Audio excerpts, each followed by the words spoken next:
Acho que precisamos de um tempo. O meu nome é Martinho Costa, tenho 32 anos e trabalho como gestor de projetos na firma de engenharia Costa e Associados, em Lisboa. Quando a Ana Viana disse estas palavras naquela manhã de terça-feira, à mesa da cozinha, algo gelado pousou no meu peito. Não era uma dor de coração, mas algo mais agudo. Estávamos noivos há 8 meses. O casamento estava marcado para 15 de outubro, dali a apenas 12 semanas. No fim de semana anterior, a Ana ainda andava a escolher decorações de mesa e a discutir com a florista se as rosas deveriam ser brancas ou de cor creme. Tinha me ligado 3 vezes durante o trabalho para falar sobre as cores dos guardanapos. E agora precisava de um tempo. Quanto tempo? Perguntei. Ela rodava o anel de noivado no dedo. Algumas semanas, talvez um mês. Preciso de pensar. À noite, ela fez a mala, dobrou a roupa com o mesmo cuidado que dedicava a tudo. A Ana trabalhava como coordenadora de marketing na agência Visão Clara. Perfeitamente organizada, nunca espontânea. Este pedido de tempo parecia calculado. Onde vais ficar? Perguntei. Com a minha irmã. A Rita Almeida morava em Sintra, cerca de 40 minutos a norte. A Ana sempre tinha sido muito próxima dela. Ajudei-a a levar a mala para o carro, um Volkswagen Golf prateado que ela tinha desde os tempos da faculdade. Antes de entrar, deu-me um beijo na bochecha. Isto não significa que acabamos, disse ela. Eu só preciso de clareza. Fiquei na entrada da garagem a ver as luzes traseiras do carro dela desaparecerem ao virar da esquina. A casa parecia diferente, mas silenciosa. Sentei-me à mesa da cozinha, onde ela me tinha dado a notícia e tentei encontrar algum sentido naquilo. A Ana não era do tipo de ter dúvidas. Ela planeava tudo com meses de antecedência. Já tinha até reservado a nossa lua de mel na Grécia.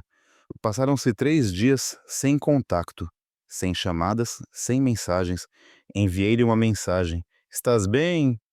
Ela respondeu apenas com um emoji de polegar para cima. Nada mais. Na sexta-feira à noite, encontrei por acaso a Daniela Ribeiro no supermercado. Ela pareceu surpreendida por me ver. Como é que te tens aguentado? Bem. Por quê? A Daniela parecia desconfortável. A Ana contou que vocês deram um tempo. Ela disse ali algumas pessoas no trabalho. Parecia bastante estressada. Comprei as minhas coisas e fui para casa. A Ana já tinha anunciado a nossa pausa aos colegas depois de apenas uma semana. Aquilo não soava a procurar clareza. Soava a algo mais. Tínhamos nos conhecido 3 anos antes, num café na Baixa de Lisboa. Ela lia um livro sobre estratégias de marketing digital, enquanto eu analisava as plantas de um projeto de uma ponte. Ela reparou nos meus desenhos e perguntou se eu era arquiteto. Eu disse que era engenheiro. Ela riu-se e daí disse que os confundia sempre. A nossa relação desenvolveu-se lentamente. A Ana era cautelosa com a confiança, cuidadosa com o seu coração. Já tinha sido magoada antes por um namorado chamado Tiago Soares, que a tinha traído na faculdade. Ele fora o seu primeiro grande amor. Com ele, ela aprendeu que as pessoas podiam mentir-lhe na cara. Mencionava-o de vez em quando, principalmente para explicar por que é que a honestidade era mais importante para ela do que as surpresas. Eu apreciava a sua frontalidade. A Ana não fazia jogos, não enviava sinais contraditórios. Quando quis que fôssemos morar juntos, ela disse-o. Quando quis casar, abordou o assunto durante um jantar no nosso restaurante favorito. 2 semanas depois, pedi-a em casamento com um anel que já andava no bolso do meu casaco há um mês. Compramos uma moradia térrea em Cascais. 3 quartos, um jardim e uma garagem dupla. A Ana transformou o quarto de hóspedes num escritório. 2 vezes por semana, trabalhava já a partir de casa e usava o espaço para suas apresentações e campanhas. Eu assumi a hipoteca. Ela tratava da eletricidade, da água e das compras do supermercado. O resto dividíamos. A Ana organizou o planeamento do casamento com folhas de cálculo, listas e orçamentos. Marcava reuniões com floristas e empresas de catering com uma precisão militar. Eu, na maior parte do tempo, seguia o seu plano. As flores e a música eram importantes para ela. Para mim, o mais importante era a comida e o bar. A família dela gostava de mim. Os pais dela, o Guilherme e a Helena Brandão, viviam em Coimbra e visitavam-nos de poucos em poucos meses. O Guilherme trabalhava numa seguradora. A Helena era professora primária. Pessoas com os pés na terra, que apreciavam o fato de eu ter um emprego estável e tratar bem a filha deles. A Rita foi mais cética no início, mas ficou mais receptiva depois de eu a ter ajudado com as mudanças. Os meus pais tinham morrido num acidente de carro quando eu era novo. A Ana nunca os conheceu, mas compreendia que a ausência deles tornava o casamento mais difícil para mim. Ela sugeriu mantermos a celebração pequena. Eu disse-lhe para convidar quem quisesse. A felicidade dela era mais importante para mim do que a minha dor. Na semana antes de a Ana pedir um tempo, ela andava invulgarmente silenciosa. Chegava à casa do trabalho e ia direta para o escritório dela. Saltou o nosso tradicional jantar de quarta-feira e, em vez disso, encomendou comida para fora. Quando perguntei se algo estava errado, ela disse apenas que estava com estresse por causa de um cliente difícil. Eu acreditei nela. Descobri a verdade 2 semanas depois, né, através das redes sociais. O Pedro Barbosa, um amigo em comum dos tempos da faculdade, enviou-me uma mensagem privada. Continha 3 fotos e apenas uma frase. Achei que devias ver isto. A primeira foto mostrava a Ana num restaurante que eu não conhecia. À sua frente estava sentado um homem de cabelo escuro e um sorriso familiar.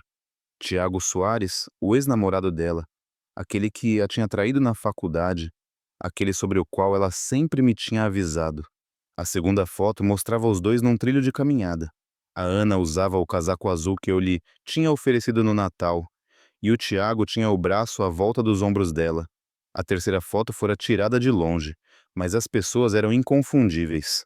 Ana Viana e Tiago Soares a beijarem-se em frente a um chalé, rodeados de árvores. Ao fundo, erguiam-se as montanhas. A data na imagem indicava que tinha sido tirada há 3 dias. O Pedro tinha adicionado uma nota. A minha prima viu os dois no Vale Glaciar, na Serra da Estrela. Ela reconheceu a Ana da vossa festa de noivado. Lamento, meu caro. Fiquei a olhar para as fotos durante muito tempo. O restaurante, a caminhada, o chalé.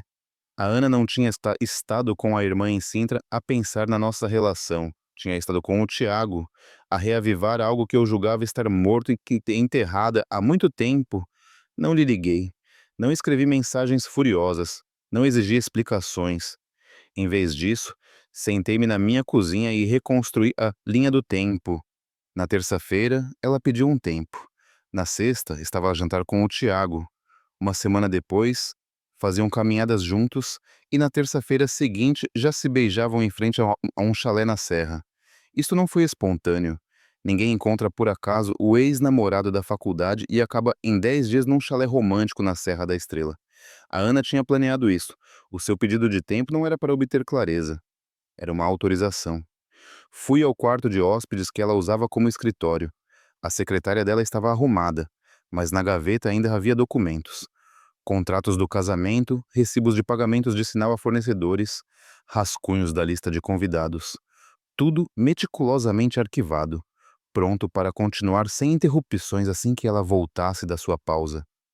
A Ana simplesmente esperava voltar e retomar o planeamento do casamento como se nada tivesse acontecido. Se eu a confrontasse com as fotos, ela teria uma explicação para tudo. O Tiago era apenas um amigo. Tinham estado a pôr a conversa em dia. O beijo, um equívoco. E depois pedir-me-ia para confiar nela. Mas eu já tinha visto o suficiente. Fechei a gaveta e voltei para a cozinha. O meu telemóvel vibrou. Uma mensagem da Ana. Saudades tuas. Espero que estejas bem. Não respondi. 3 semanas depois da sua partida, num domingo à tarde, ela estava novamente à porta. Bateu, em vez de usar a chave, como se fosse uma visita. Eu abri. Ela sorriu e entrou, apenas com uma mala pequena.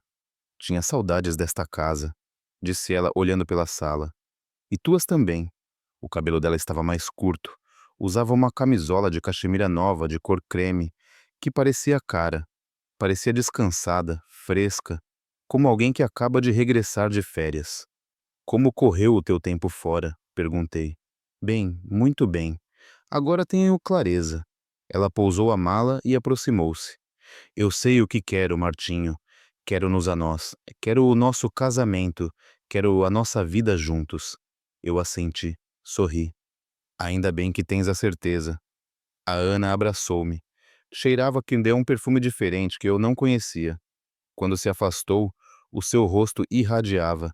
Tenho tantas ideias para a festa. A Rita e eu falamos sobre algumas coisas enquanto estive com ela.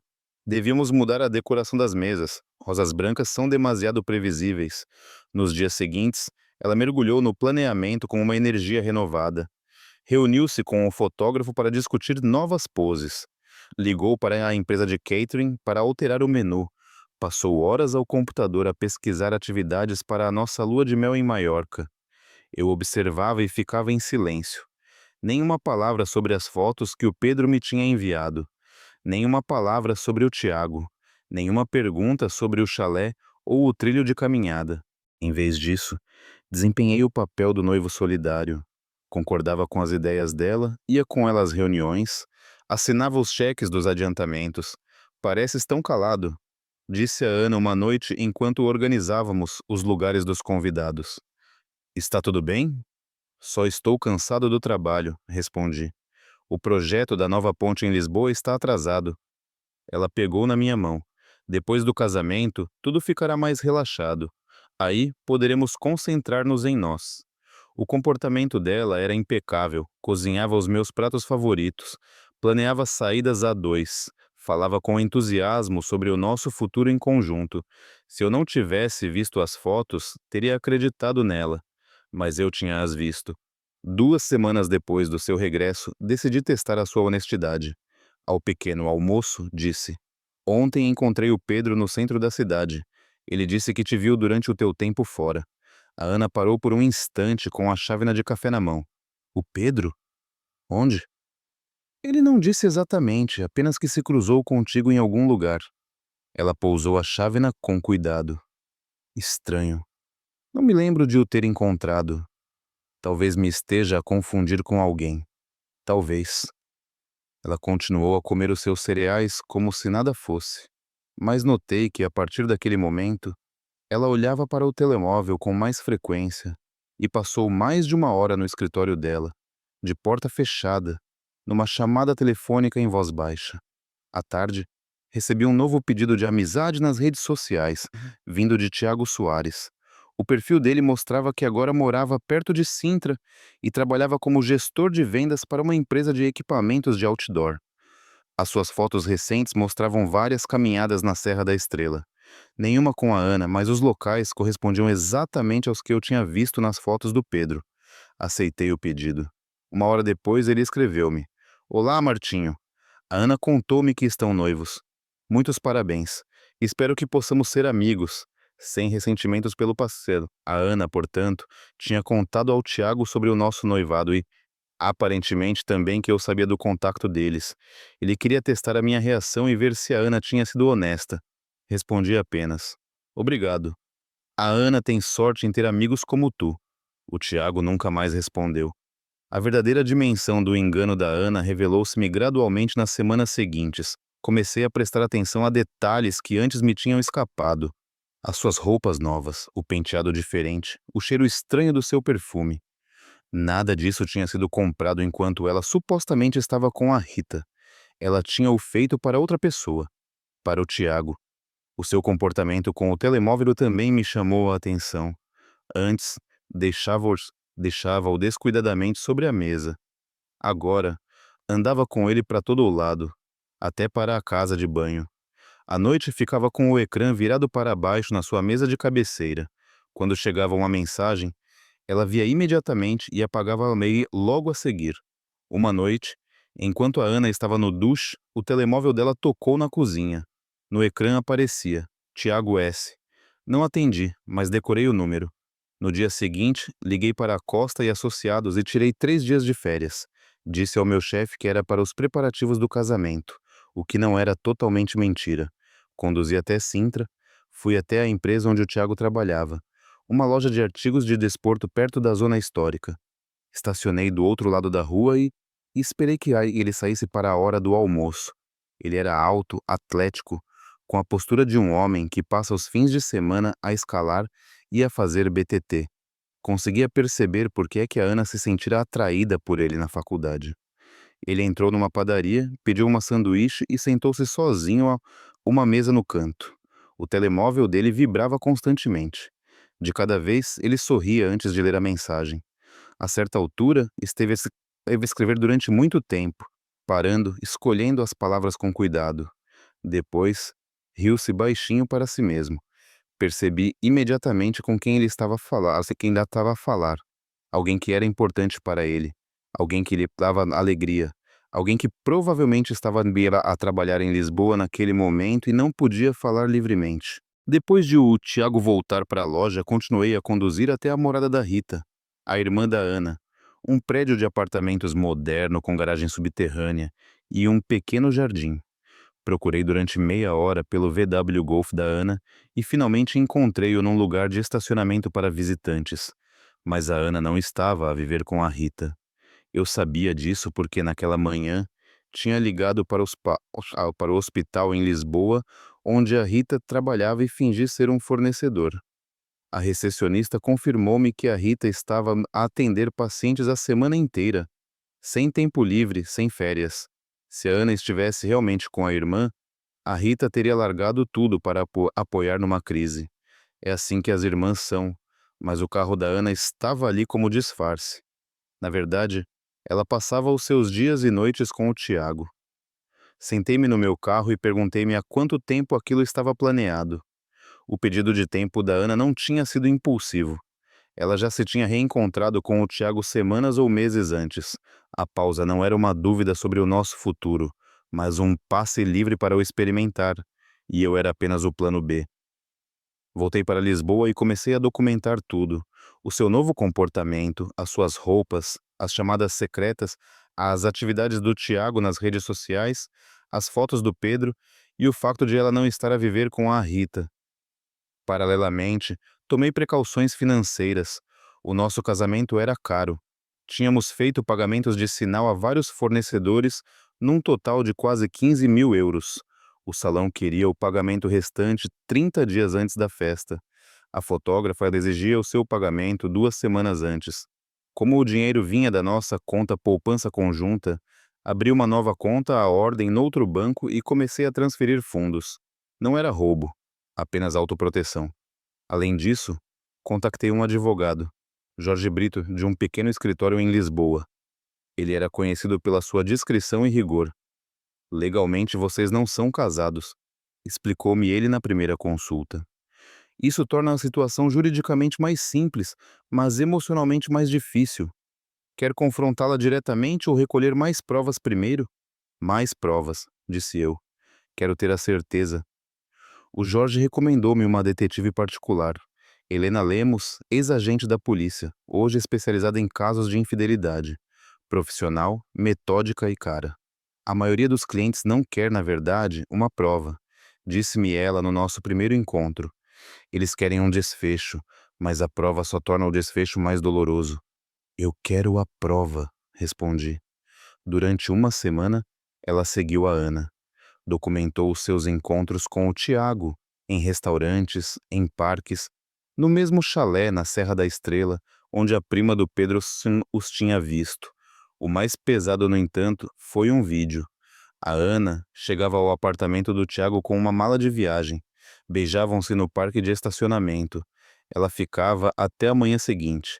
A sua noiva leva uma vida dupla, disse a Helena quando me entregou o relatório. Ela estaciona o carro em casa da irmã, mas dorme com o ex. Isto acontece desde o início da vossa pausa. No relatório havia também recibos de restaurantes, postos de gasolina, hotéis e até de uma joalharia onde o Tiago tinha comprado algo por 320 euros. A Ana não usava nenhuma joia nova. Portanto, estava para escondê-la de mim. A Helena também descobriu que o Tiago se tinha despedido do seu emprego na loja de desporto. Ele planeava mudar-se para Lisboa, e a Ana já o tinha ajudado a conseguir entrevistas em 3 empresas. Eles estão a planear um futuro juntos, disse a Helena. A questão é apenas se querem esperar até depois do vosso casamento para o oficializar. Paguei os honorários dela e agradeci-lhe pelo seu rigor. Naquela noite, a Ana chegou à casa, entusiasmada com um novo detalhe que tinha organizado para a nossa festa. Contratei um quarteto de cordas para a recepção com champanhe, anunciou ela. Eles tocam arranjos modernos de peças clássicas. Vai ser perfeito. Eu sorri e disse: parece maravilhoso. A nossa festa de noivado tardia estava marcada para sexta-feira, 14 de outubro, na Quinta da Charneca, um espaço de eventos nos arredores de Lisboa. 80 convidados estavam na lista. Os nossos pais, a irmã dela, a Rita, os meus amigos mais próximos, familiares importantes e vários padrinhos e madrinhas. Mas eu tinha outro plano. 2 dias antes do evento, contactei todos os convidados. Expliquei que havia uma emergência familiar e que teríamos de mudar a festa para o salão de eventos do Banco Popular em Lisboa. Um ambiente mais íntimo, disse eu. A Ana não sabia da mudança. Na noite de sexta-feira, cheguei 30 minutos mais cedo. Um amigo tinha me ajudado a montar um projetor e uma tela. Eu tinha preparado uma apresentação de 15 minutos, material cuidadosamente editado das investigações da Helena. Os convidados começaram a chegar, confusos, mas compreensivos. Os pais da Ana, o Guilherme e a Helena. A Rita, cética como sempre. Os meus amigos da faculdade, o Pedro, o Sebastião e o Francisco. Os colegas da Ana da agência de marketing. Todos os que eram importantes para ela reuniram-se. A Ana chegou 20 minutos atrasada, apressada e a pedir desculpa. Eu fui primeiro à Quinta da Charneca, explicou ela. Ninguém me disse que tínhamos mudado de local. A comunicação ficou a meu cargo, disse eu. Queria que esta noite fosse algo especial. Ela sorriu, abraçou-me. Usava o vestido azul que tínhamos escolhido juntos para a festa. Estava linda e feliz, pronta para celebrar o nosso futuro. Antes de começarmos a comer, disse eu para Cotnet Salagor, gostaria de partilhar algo convosco.